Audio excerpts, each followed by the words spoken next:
Wherever you are, thank you for spending your time with us. I am always excited about these sessions, and I feel like this one has a very broad appeal. So we know that social media is having a heavy impact on our lives in so many ways, whether it's politics, what we learn about, what we choose to buy, who we connect with. And in education, there's so much information out there all the time about what's happening in schools, but not always from people in schools. So who better than Starr to give us some pointers for how we can build our brand as educators, how we can share our professionalism, the great things happening in our schools and districts. If you don't know her, you're in for a treat. She's a lot of fun, talented author. And if you'll click on Starr, here are just a few of the great things she's contributed to. Oops, I forgot. First is You're killing me, Small. Yeah. All right, here we go. We said there would be laughter in this, so no false advertising. There will be.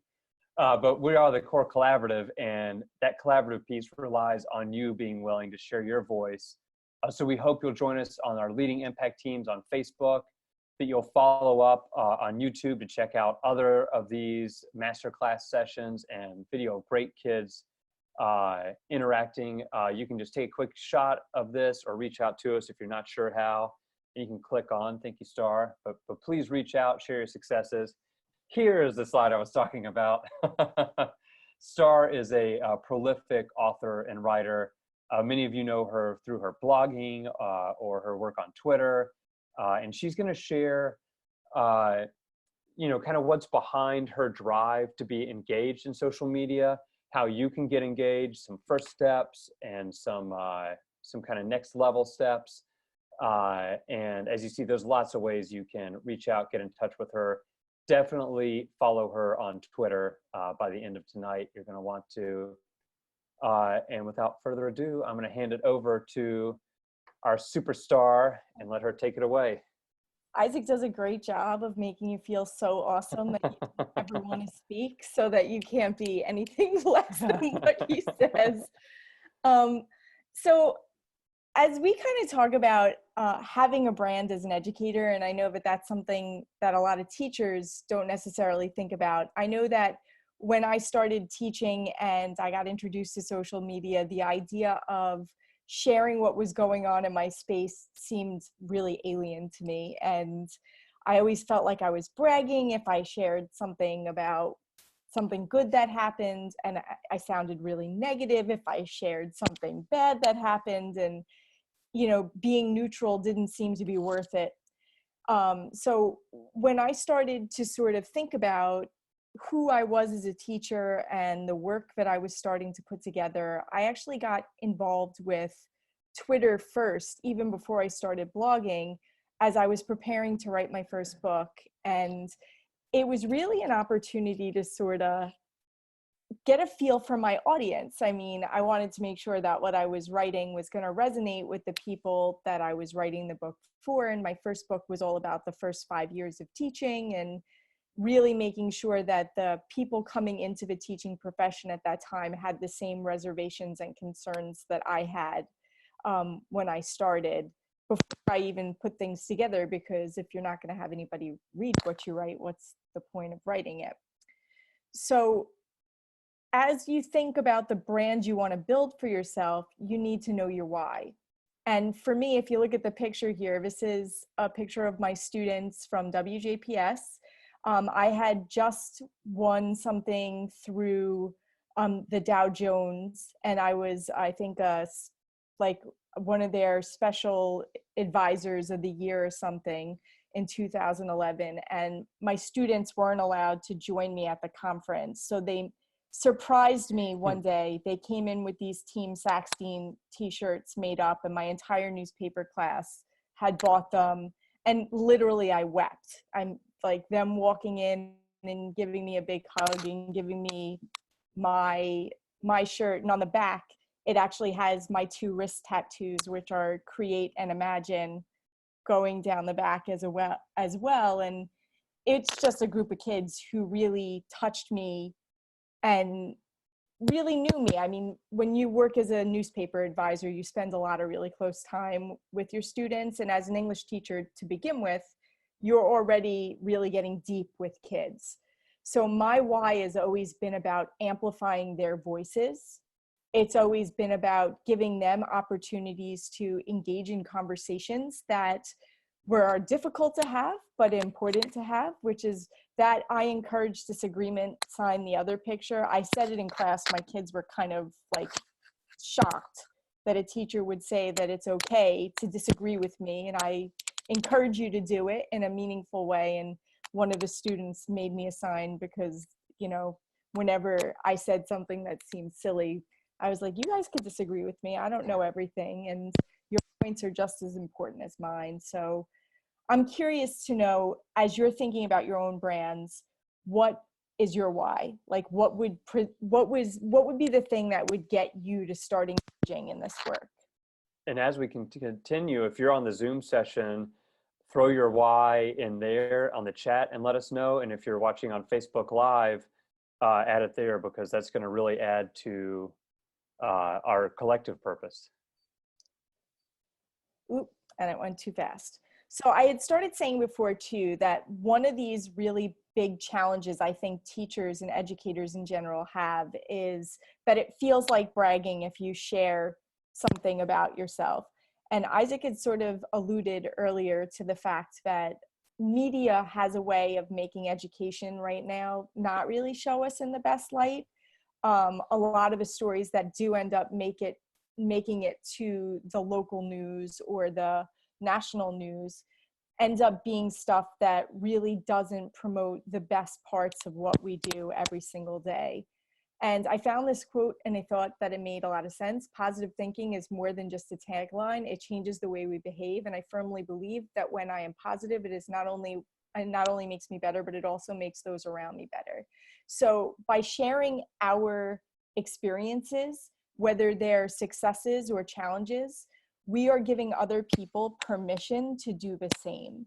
And I have never felt in my time as an educator necessarily jealous or envious of other people, except for, you know, stuff like when I see super great things happening and maybe those opportunities, not for the person, but that I wish my school or district at the time had had those same opportunities for my kids.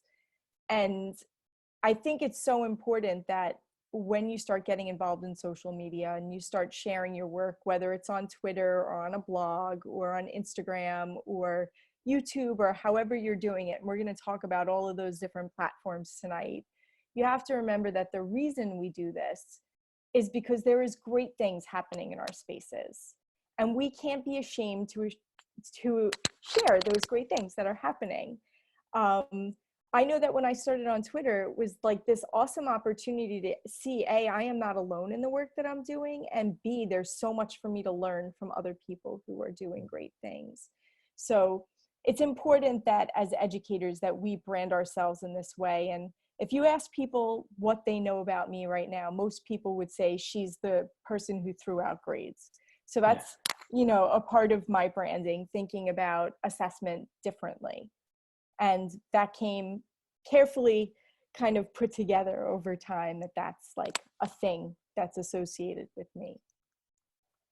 So the first platform we're going to talk about, and I'm going to go through each of the platforms first, just generally what they are and what you do on them and what you would know them for now. And I'm sure this isn't going to be new to everybody, but just a quick overview. So the first one is Twitter. It's a microblogging platform, and it's used to network and share ideas with other professionals in a variety of fields. I don't necessarily use my Twitter for anything personal, although if my son does something awesome, occasionally I'll send pictures, or if we're visiting different cool places around the country, I'll take pictures of stuff like that and share it as well. It's noted for its use of hashtags and also Twitter chats, which we're going to talk about later as well, which is an opportunity to share ideas in real time using hashtags. The second one is Facebook. This one is the one that I most often think about in terms of personal use.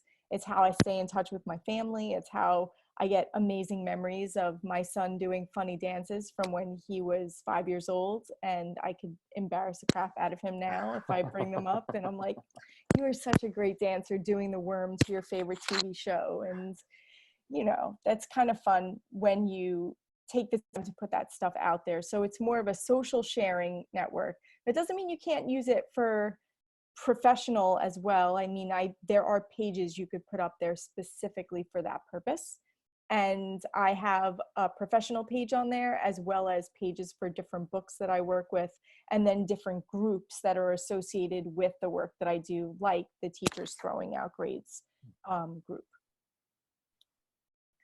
The next one is LinkedIn. Now, this one I always sort of found very different than the other two because the interaction is a lot different. Although there's a lot of commenting and still posting in the same way, it's more of a business field. This is where you're going to build your resume online. It's going to be where you might go looking for jobs or to network with people in your field to get a better idea of what is going on out there. I find that LinkedIn is a lot of superintendents, it's school leaders. It's a good place to go to get a pulse on what's happening in the business world right now, regardless of the actual kind of business that you're in. It runs across everything, and you don't need to know somebody to become connected to them. You could follow their page, or you could try to connect with them and be able to see all of their updates. There are also group pages on LinkedIn the same way there is on Facebook if you want to have more of those dialogues. And there's also really good information that's shared there.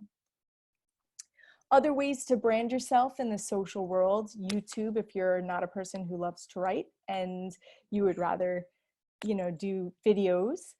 That was always a little bit challenging for me. I'm a shy person, so the videos have always sort of been out of my comfort zone, but I think they work. And I think when you're authentic in that space, it really resonates with people. Blogger or other blogging platforms that are out there, if you are a writer and you want to share your ideas that way in a longer format, or podcasting the same way as YouTube or Blogger, where you could do an interview style show or just a short show, depending on, you know, who you think your audience is going to be and the topics that you really want to address.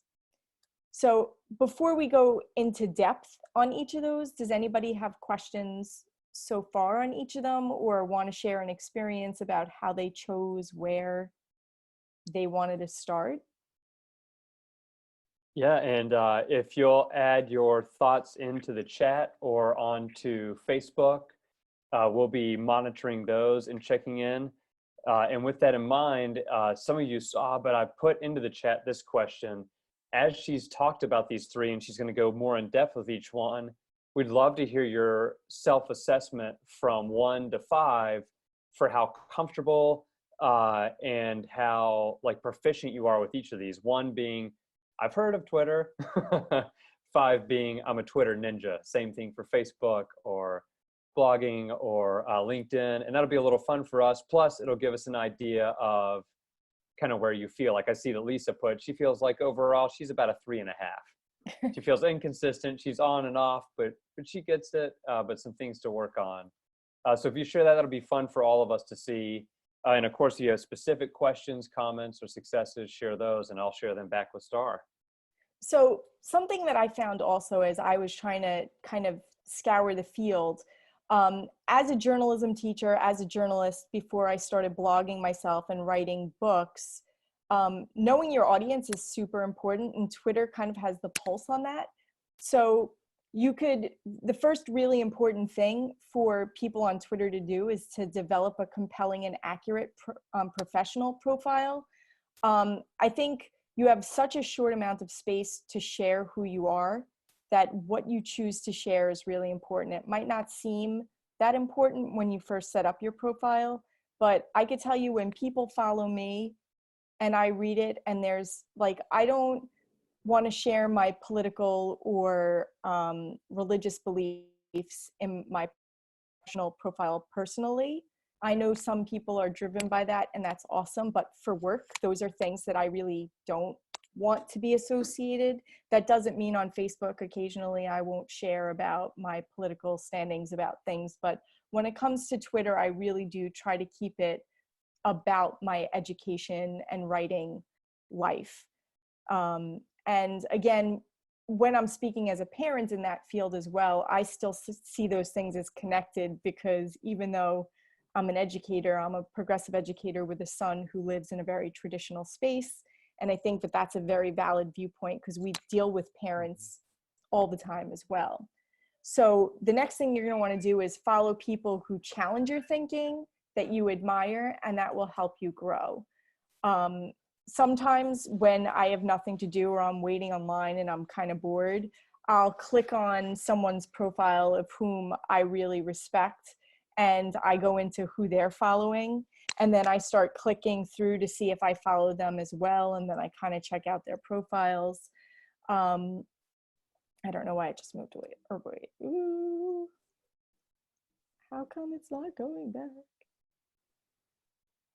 It's going ahead, but it's not going backwards. There we go. While you click through that, we've got a lot of people sharing these different levels from 0 to 5.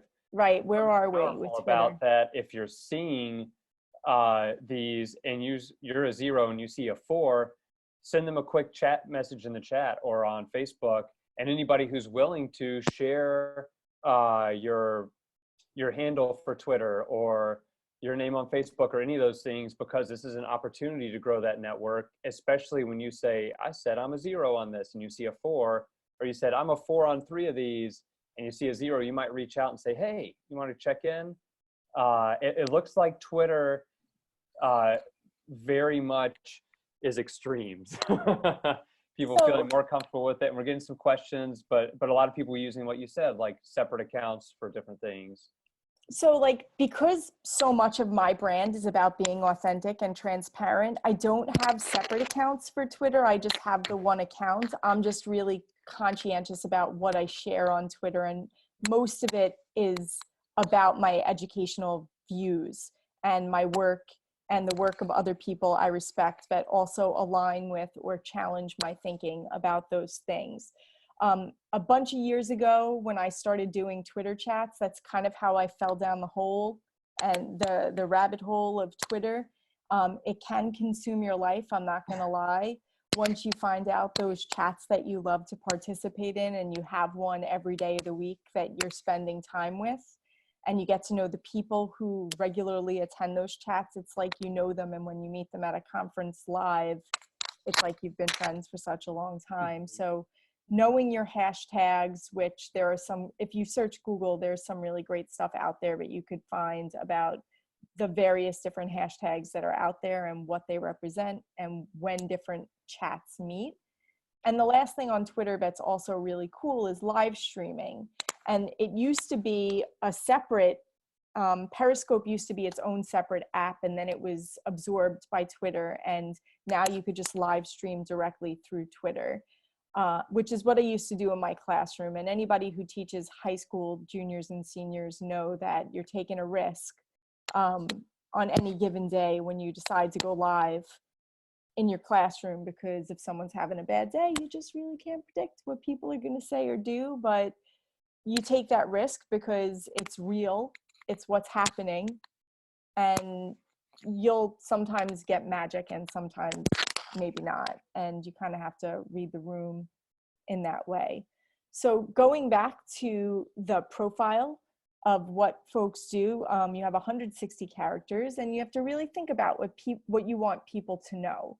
So I've adjusted mine a bunch of times. I try to take out as many spaces as possible so that I could really use as much of the space as I can.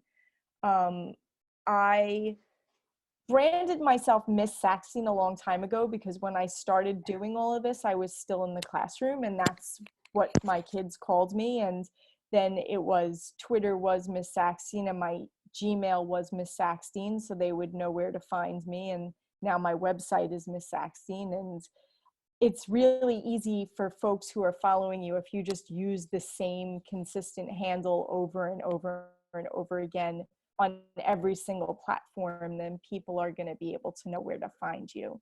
So you'll see lead learner, educator, author, mom, TEDx speaker, ASCD emerging leader, recovering perfectionist. So you get a little bit of my personality in there as well. And then the books that are most recent, I have the hashtags for in there. My website, which if you have a website, I definitely recommend you putting it in there. I don't think people could see the year I was born when they just do the profile on there, but since I took the screenshot on my own computer, everyone knows when I was born now. So there you go. And I joined in April 2009. And what's funny about that is I probably had this account for a couple of years before I started using it regularly, or with any regularity, because I think I signed up, forgot my login, kind of played around with it a bit, and then dove in deeply like later after I reconnected with it. So I had also talked about Twitter chats before, who to follow, and maximizing the hashtags when sharing. So when you're doing a Twitter chat, if you're not going to do it from an alternative sort of aggregate where you have multiple things like TweetDeck or Hootsuite, you just have to put the hashtag of the Twitter chat in the search bar and hit return and then go to latest. And it'll pull up everything coming into that particular stream. And then you could participate live. And I have, when I was first putting together something for Core Chat when we first started, these are the first tweets that I was sort of testing out over there. So before we go on to Facebook, other things that I will say about Twitter. Twitter for me is that place where people really challenge my thinking, whether it's in a chat. If somebody says really makes me angry sometimes, I like to kind of dig a little deeper there. Why is this upsetting me so much? Is it the delivery? Did I misunderstand what was going on there? And that's the other thing too. Over the years, Twitter's sort of done a great job of, you could add the GIFs now, you could really sort of make it more personal so that people know your intention when you're adding things. You could also track the analytics on your tweets, which is kind of cool if you get something that kind of goes viral. Retweeting is something that if somebody says something that resonates for you, or you want to extend their audience by sharing it with your audience, you could just retweet it. It always makes sense though to do it with a comment so that people know you read it and why you're sharing it. Or you could just respond to people. Other tools that you could use on Twitter if you're doing it with your students, they have polling things that you could, like polling options if you want to do a quick read in your class. I used to use Twitter as a back channel for my introverted students, so we had a class hashtag, and that was another way to brand the class as well. Like you could see all my students' tweets, the work that was going on in that space, and that was part of what I was blogging about also. So I'm going to take a breath because and we had some really interesting questions I think you'd like to speak to. All right, and bring it there's on. been a lot in here, but some of these hit things I know you've talked about with. So one is this idea, and this may evolve, so you may answer it later, but is it better to try to kind of get out on all of these platforms, or to focus on one? And then a related question for Twitter specifically is basically how much?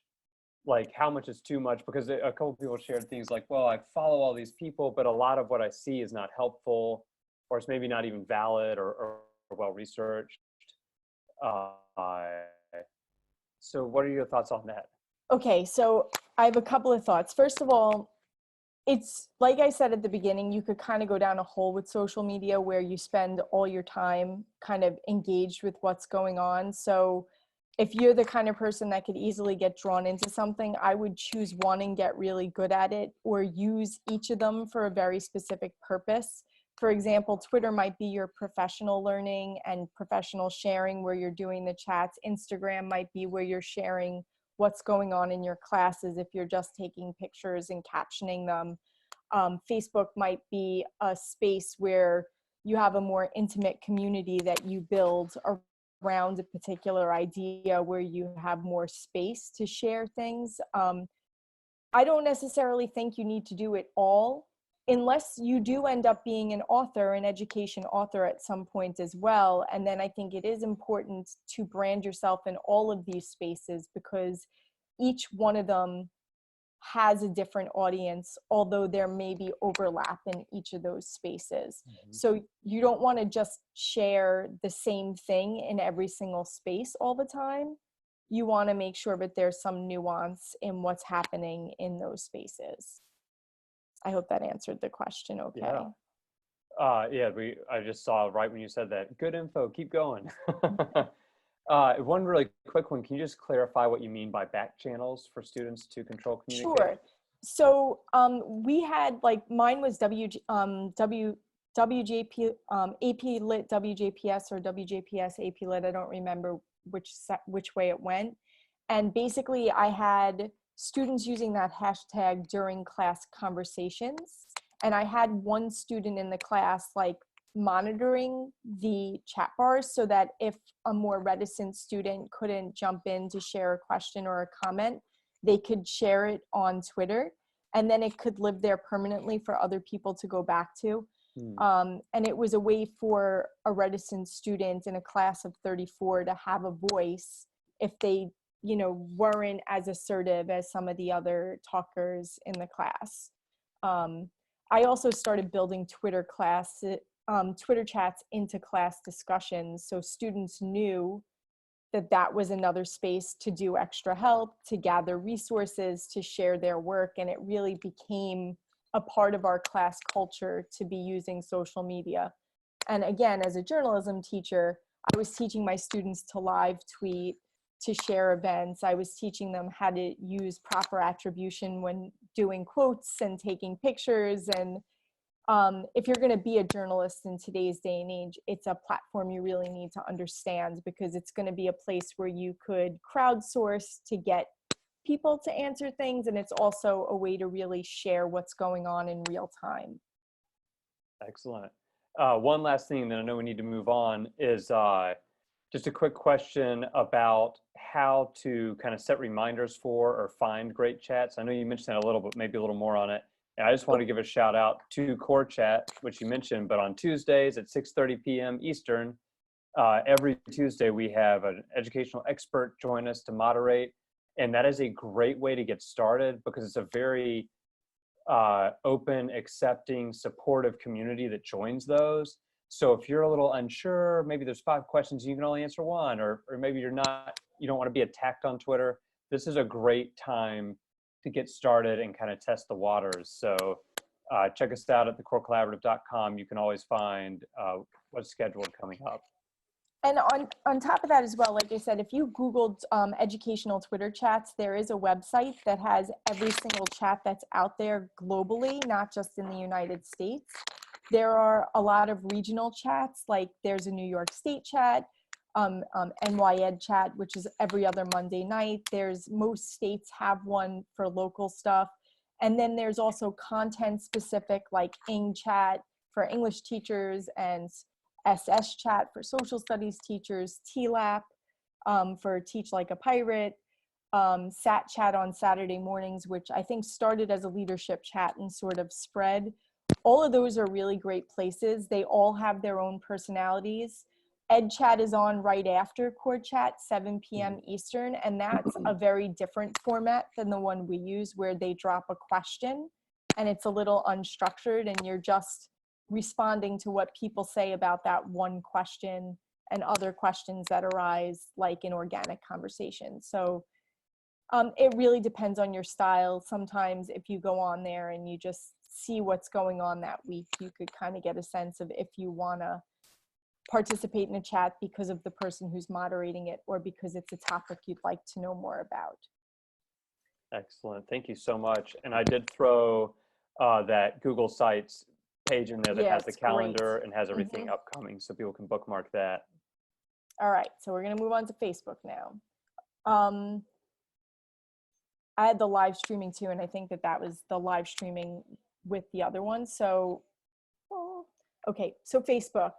It's like that personal versus professional, and personal for me is like my bubby. She's 95. She's on Facebook. Sometimes she answers things that are on there and she doesn't realize she's talking to an audience, and she'll ask me every single time, how come someone I don't know is responding to what I've written? So for me, Facebook is very much the personal space. It's where I'm gonna share pictures of vacations, and it'll also be places where the friendships that I've made on Twitter and in real life kind of overlap. I feel like that's where you build and bridge your relationships. You could share photos of family and work. My newspaper at school, the kids ran our professional sort of newspaper page. My Starr Sackstein author page is my professional work, and that's where I'll share stuff like I'll do Facebook Lives where I'll just share quick thoughts about things if I'm not doing a deep thoughts from the dashboard on Twitter. That's another way to do sharing for professional learning and building relationships, and also expanding around a particular idea that you love. So the Core Collaborative's got a great page. The Impact Teams has a great Facebook page, a professional page. And then Mimi and Todd Press also has one as well. And then I have one for hacking homework, for hacking assessment. I actually started one for progressive parents of children who go to traditional schools, particularly high schools, because I needed a private space to share the challenges I was experiencing as a mom of one of those situations, now that my son's in high school. So, I mean, you could basically find anything. And if you are a blogger, Facebook is a great place to share your blog posts, finding groups that where your work will resonate with audiences that you might not be friends with, the same way that Twitter would do that as well with a hashtag. So this is an example of what my hacking assessment page looks like. This is the header that's on there, which is my Core Collaborative Pathways. And then, you know, just the typical spot on the end. On the back end, you could kind of personalize what the group is about, what it focuses on, how to get involved in different conversations, and then try to invite people to start out who you think might be interested. And then from there, you hope that people kind of search to be a part of those groups. All right, so before we go past Facebook, does anybody have thoughts or feelings about Facebook, about how they're using it, how comfortable they are using it? There's a few people saying things like we saw earlier, like, you know, in Facebook in particular, what you're describing seems to happen, that we need almost to split ourselves and have a personal and professional. Then we can be open with who we are and we can engage professionally. There's a question that's come up along the way, and there's some similar sentiments mixed in. But what are your thoughts on sometimes taking like a social media break across the board? I think depending on how much it takes from your life, you could, I think everyone kind of has to decide for themselves how much an appropriate amount of usage is. I definitely use it a lot, a lot less than I used to, but still a lot more than most people do. I also schedule my tweets. I try to put things out there ahead of time so that I have a certain time during the week where I'm planning all of that ahead of time. Because again, when you're nurturing your brand, there are certain things people expect from you over time. And when I was blogging at Ed Week, they could guarantee that I was going to post on Sunday, on Tuesday, and on Thursday. And over the years, it had shifted. At first, it was Monday, Wednesday, Sunday, and then I think Ed Week had done a webinar for us about how to get more people to read, and they had suggested different time periods where we should be posting to get higher readership and to also get into the email blast for the day. So thinking about that, like, once you have that public face, once you have started to build that brand, you do kind of have an obligation to your readers, to your audience, to check in. You could say to them though, hey, I'm going on vacation, going to be off the grid with my family for a week. See you when I get back. Everybody understands that we're human beings and we have lives and we cannot be public all the time. Sometimes we have to decide to be offline. That's powerful. So it becomes a personal decision based on how it enriches or takes from your life at that time. I think it's really interesting. I know from my own life, like when I started aggressively using social media, I was going through my divorce. Like there were things going on in my life that it was a really good escape where it felt productive. I was engaging in social, in professional learning all the time. It got my mind off of things. But then there has to come a point where you live your life and you're living the life that's happening in front of you and not just the life that you're engaging with online. I think it can be dangerous if we spend too much time living in the cyber world and not enough time living in our real lives. So balance, it all comes into finding that harmony of where things need to be at different moments in our lives. So LinkedIn, I think, is a tricky one. And I think it's the one that most educators don't really pay that much attention to. There are some really cool people to follow on LinkedIn, like Gary Vaynerchuk, who does these really cool sort of short videos about branding that are really interesting to watch. And he's super down to earth and engaging. So it's social sharing on professional links and resources, development of a resume. Once you put yourself up there and you're active, I strongly recommend you keep it up to date. If you're not at the same job that's on there, if you're not interested in looking for work, what you'll find is that people will contact you through there. If they're reading through your profile and notice that there's either something they want to engage with or they think you'd be a good fit for a project that they're doing. So there can be solicitous emails or messages that come through on that particular network. I will say I did get a book offer through my LinkedIn based on something that I published on my EdWeek blog, my questions book. I had written a post about getting students to write their own questions, and a publisher contacted me on LinkedIn and said, I read your post. Do you think you could write a book about that? So positioning yourself, especially if you're a writer or you want to be a speaker or you want to be sharing the work that you're doing more openly, positioning yourself and doing things that align with your brand all the time is how you get people to know you for that thing. I had mentioned earlier that I'm a little introverted, so writing has always sort of been my thing. I could feel very confident and comfortable as a writer.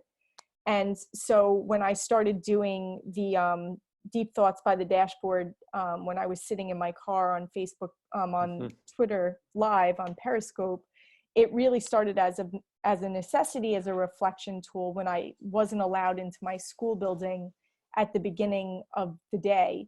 Like I would get to school so early, I'd find a parking spot and the building wouldn't be open yet. So I was trying to find ways to sort of fill my time.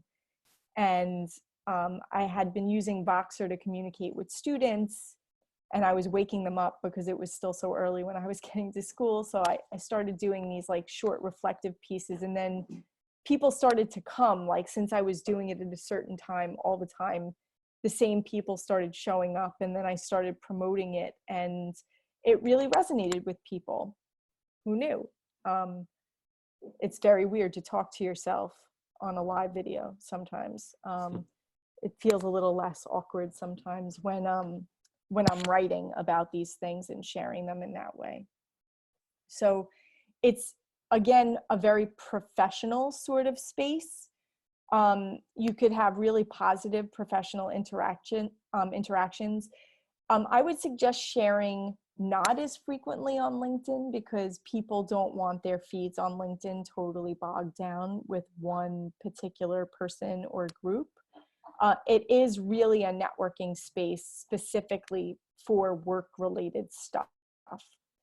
And I think with the way the world is moving at this point, having a live resume on there with upcoming projects that you're doing is really the first. I think a lot of employers now do look there to see what your public face is on any of these social media sites. And you could also follow companies of interest, which I think is cool. So like, if I wanted to know more about Google, you could follow Google, even if you don't know anybody that works there, and whatever they're putting out, you could kind of take in. So for all of our folks who do love video, creating a YouTube channel, I think, is a great way to communicate your brands in a lot of different ways. I initially started my YouTube channel to communicate with parents when I had gotten rid of grades. I wanted parents to see that their kids were still learning in my class. It was a kind of a way to invite them in to what was going on. It was a super tech heavy class, so there were other things that started to happen as well. Students started using the live streaming videos when they were home sick.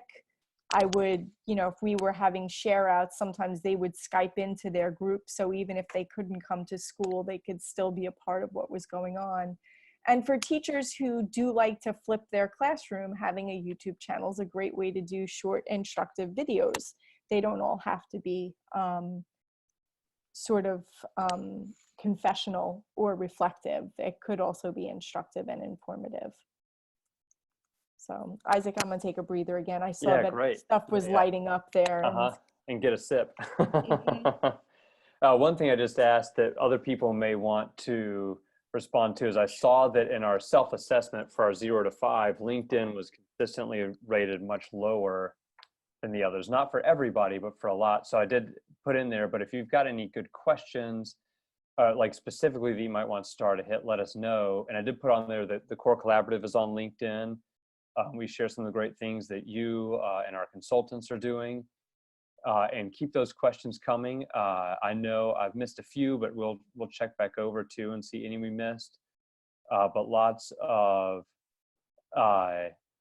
good thoughts and questions. But here's one that I thought you would have a insight to that many people who might be able to talk at length about social media might not, which is, so you've said you're shy, you're introverted, but you're known for these deeply personal videos. Do you have any advice for kind of like how to get started with that, or how to get used to seeing yourself, hearing yourself?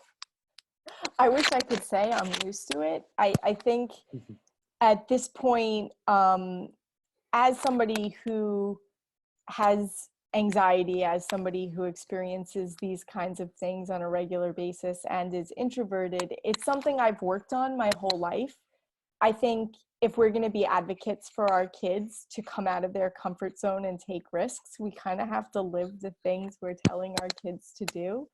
And so in a lot of ways, Twitter, like my blog, were very comfortable, safe spaces for me because, again, it's writing, it's fast, it's staying on top of things. And I could come up with a 140 character quip very quickly that shows my wit and says something that could be memorable, or a quote from my book. Although I will say, when I see other people quoting me back to me, sometimes I'm like, if they don't put my name on it, I'm like, damn, that sounds smart. That was a smart thing I wrote just then. So it's like, it's humbling because so much of what we do, we want to help make an impact. Mm-hmm. And as educators, you don't realize how much an impact you have on other educators. Because when I started, and I'll be real honest about this, when I started my first Starr Sackstein blog, I was super psyched when 12 people read my post, like 12, 1, 2.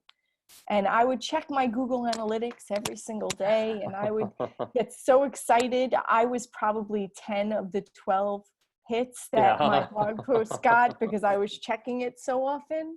Every time I check, somebody else has read it. I know, it's so amazing. It's incredible. So, I mean, my advice is just take the risk. Only share as much as you're comfortable sharing. I can tell you there are times I've shared stuff and then I would be like, I don't know if that was too much, if that, you know, I mean, that might turn people off. But again, I very much built a brand around that authenticity and transparency. So it kind of suits what I've projected to the world for me to just even very publicly make mistakes. And on my EdWeek blog, for example, I once wrote a post and somebody crucified me in the comments because there were a lot of typos in it. I had written it that morning. I didn't proofread it. I did everything I tell my students not to do. I didn't go through the checklist. I didn't reread it. I didn't, you know, spell check it. And there were a lot of mistakes in it. And, you know, some people are more tactful about it. They'll direct message me and let me know that there's something that needs to be corrected. But it was a real opportunity for me to then go back in, make the corrections. And I wrote another post like, yes, English teachers do make mistakes. And I think for kids who were watching me very publicly on my own blog as I'm teaching them how to be a writer, like, it gives you a lot more credibility when you're doing the things you're telling kids to do. And as they saw me start to grow in popularity on Twitter, like my students, I remember this one student that I had a million years ago, and I only had like 700 followers at the time. And he was like, Miss Sackstein, you're Twitter famous.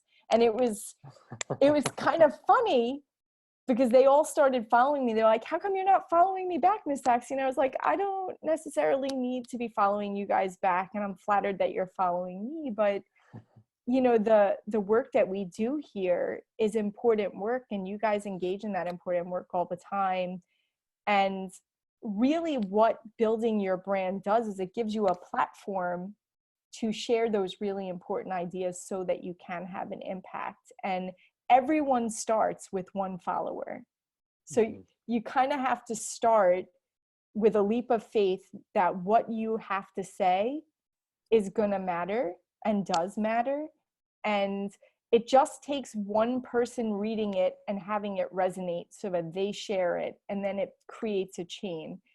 And I just want to be so clear about that too, because when I did start, I don't want to say I was no one, but it's not like I knew people. I was very lucky. When I wrote that first book, I connected with a lot of really good people. And Peter DeWitt happened to be on a sat chat with me when I was promoting my teaching mythology book about the myths we come into teaching with. And he connected with me as a direct message and was like, you know, do you want to write a blog post for me on my EdWeek blog? And I was like, I was spinning. I was so excited that he wanted me to share, and I have held that. And whenever I have had an opportunity to give people my platform to share their voice, I have always tried to pay it forward, because I didn't come into this situation with connections or with people who knew me. I got lucky. And Peter will always tell me that I'm not lucky. He will tell me that I have something important to share, and he was lucky to have given me that opportunity to do it. And each one of us who are listening tonight or ever have to understand that you too could be in that position if it's something that you really want.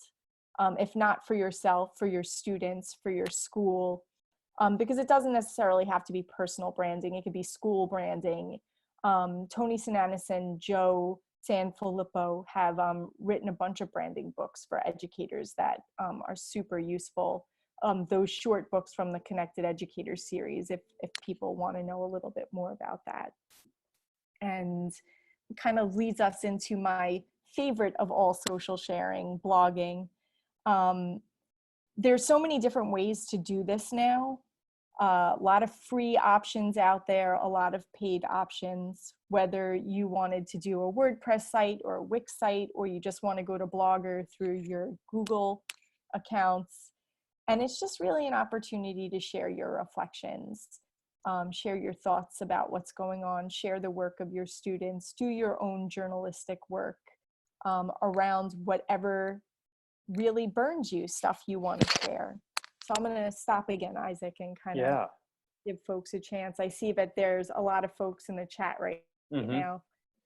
Yeah, and if you have any specific thoughts or questions as we head into this last 10 or 15 minutes, please put those in the chat, or if you're on Facebook Live, put them in the comments and we'll see those. And then I just want to say thank you to everybody who's adding to the chat, because without getting into specifics, there's just so many good ideas in there and good examples of how to use each of these platforms, or some of the benefits, like people getting offered real jobs, not getting like some spam message about something, but like you said, like somebody reaching out specifically, you have this skill, you have this potential, I want to use it in this way.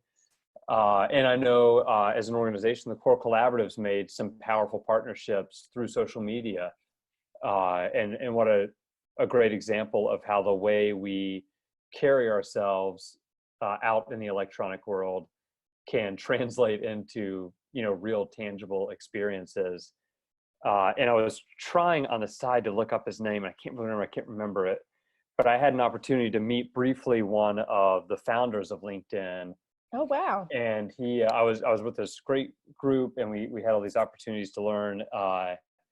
And he said something really powerful in our small group, which was that LinkedIn sometimes gets misunderstood, but the way you've described it and the way Brett has described it in some comments in the chat, and Lisa and some others, he said LinkedIn's purpose was to become electronically and to expand your network for that network we already have. So you have people in your life who, when something happens, you know, you can call them for advice. Or when you want to find out more about a topic, you know, oh man, I'm going to reach out. Donnie can help me out with that. Oh, Starr's going to give me some great advice for this. But you have those deep connections. And this enables you to do it when you don't have their phone number, or when, you know, I now live in North Carolina, you live in California, you live in New York, you live in Florida. But we can do that through there, and that it's meant to be a network you would actually live in, people you would go to work with, you would go to a conference with. And that was just such a powerful moment for me to hear that. And I would say that that's how I feel about our Core Collaborative network, is it's people you would actually sit down beside and that you know you can reach out to. And my purpose for saying that is that anybody who's on this, consider us all people you can reach out to, and consider these other people in the chat or in comments as part of your network. And then when you share these things that have meaning to you, you'll find people who share that same why that Starr started with. And I just have to say, as a quick side note, thank you for doing this, Starr. This is exciting and fun. And I have this sense that other people are going to take their next step and get these insights and experiences out there that we need to have. Well, that's the really big thing. It's taking the step, you know, and when you are putting together a blog, to come back to this, you want to think about having an engaging but not misleading lead in what's going on. What is your headline going to be? How are you going to bring readers in?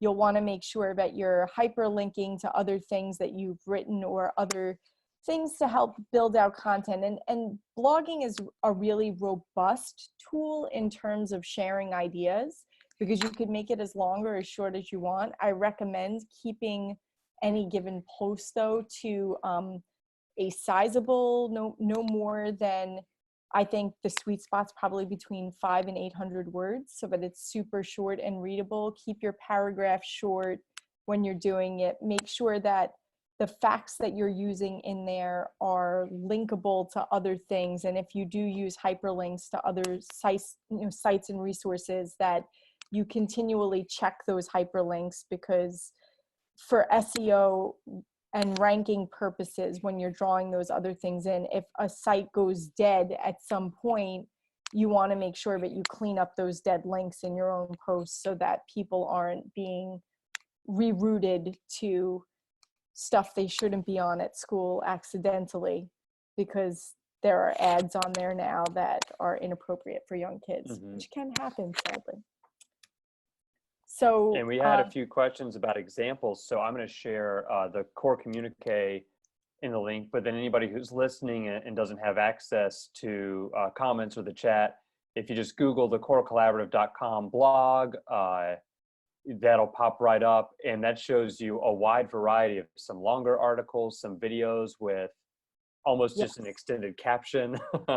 Well, that, I uh, mean, the point of doing those, like when we started doing the videos, if you're going to use YouTube as a means to brand yourself and to share information, people might not be able to find your YouTube channel. So if you throw a quick blog post up that highlights what's going on in the video, and then hyperlink in there different ways for them to access different videos that you already have, especially if you've got good content on there already, you have this opportunity to really get more traffic to your site, which will hopefully lead to more leads. And I mean, this page that you're looking at right now, talking about podcasts, this is from my website, and you could see the different things that I have on here that people might want to go to. If you have your own website, there's a blog. These are the conferences that I'm going to be at, like upcoming events. These are my publications. These are the podcasts I've been on. And the first one that's on there, oh, damn, is the Cult of Pedagogy. I had the opportunity a couple of years ago to speak with Jen Gonzalez about going gradeless when I was still figuring stuff out about all of that. And podcasts are a big thing now. If you're not a writer and you want to promote the work that you're doing, but do it in a way that you're still sharing content, you're helping people, podcasts are a great way to do that. And whether you create a podcast of your own, that could be as simple as using Zoom and just having, recording the audio, or doing it on your phone, or doing it through a YouTube live, or however, you see fit. And there are also specifically podcasting apps if that's something you're into. Or you just want to go on other people's podcasts. There's lots of stuff out there. And if you search Twitter, you see people sharing on different topics that you're already interested in. It's a great opportunity to sort of just be like, oh, I think that might be a good fit. And then you could reach out to them and say, do you have any interest in having someone talk about this on your show? So it's a mutually beneficial situation, because your audience, it's like having a guest post on a blog. They're sharing your audience with you, and you're sharing their audience with them. You get more exposure that way for the brand that you're building as you're building this story. And that's kind of what I think a brand is, the story you want people to know about who you are and what you represent. And then that leads us to here. I think right on time too. Nailed it. I have Yeah. So as you have any more questions or thoughts, you can pop those into the chat or comments. And of course, you can always follow up with us at the Core Collaborative. If you're not sure how to get in touch with us, just go to thecorecollaborative.com and you can contact any of us here, or find us on Twitter or Facebook and send us a message. And Starr, if you'll click on, I'll continue talking a little bit. Okay. We'll see if more things come up. I did share Starr's webpage link in the chat. It's a great source for examples, and there's links to so many powerful ideas there. Next month, super excited to have my man Trent, who, if you don't know, you are in for a treat. Very different from Starr, but similar energy in that you just want to be around them and learn from them. He's going to be sharing about student voice circles, focused on this idea of the power of student voice to transform schools and learning from the inside out, and to make the way we live together, to really match the way we live together to the vision of how we can live together. So that's our next master class. Brian Roy, we introduced recently. We want to just give him another shout out. He's been added to our company, and he is the man to get in touch with when you want to work more with Starr or any of us. You can see his contact there, Brian at thecorecollaborative.com. Keep clicking on for us, but he can get up with you. Miss Starr leads our core chat every Tuesday, as we said, 6:30 to 7 Eastern. If you can't get on right then, you can always schedule tweets ahead or join in later to see what happens. But we hope to see you next week with Miss Connie Hamilton, who is the questioning guru and will be leading us in a great chat on that. And as I said, the Core Collaborative is lucky to have a very positive, kind, accepting, open network. We challenge each other, so you may get some pushback on your things, but it will be done respectfully, and it's a great chat to get started on before you jump into the fray with some others. We'll click on. And of course, there's so much to be said for the power of social media and joining us online like this. But it's a special thing to be there face to face. And right now we have Paul and some of our amazing team. We've got Brad and Nathan, who did our last masterclass out there in Monterey right now, working hard and sharing with some of you who are there. And you can see we'll be somewhere close to you before long. So grab a screenshot of that. If you can't catch it all, just join us at thecorecollaborative.com/events to find out more. Click on one more for me, please. Mind Fueled, you can see me standing there with Miss Amber in beautiful San Diego. This year, we are pumped to be in Vail, focused on personalized learning and what that means. Wonderful opportunity to network in person and to learn from some of our all-stars, and some of you I know will be there presenting. If you're thinking, man, I want to be there, but I don't know how to pay for my team, great. Check out on our blog or on our Mind Fueled page, and you'll see this scholarship opportunity. We are going to bring a team of 3 out. We're going to pay to fly you in from the US, pay for your hotel. And I can't say enough about what kind of opportunity Mind Fueled is. If you want to know more, reach out to any of us, but especially me. I'm Isaac at thecorecollaborative.com, and I'll tell you how it's literally changed my life. Keep clicking on. Great book that's been out for just a bit, but we want to give it a shout out from Floyd and John. Check out Belonging Through Dignity. And we've got a great masterclass on that on YouTube. One more click. Peer Power. We are authors on that. There's 13 of us who contributed our insight and our perspective for the purpose of bringing us all together and really building on the strength of the collaborative of students and of teachers. And we believe that we are in the midst of an assessment revolution, and we need you to be a part of that, and then share your successes.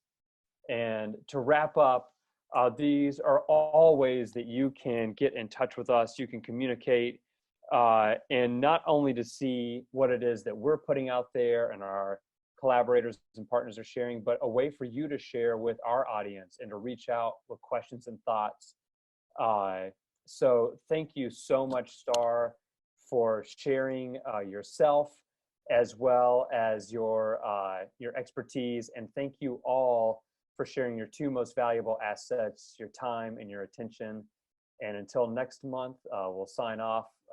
We are the Core Collaborative. Thank you so much.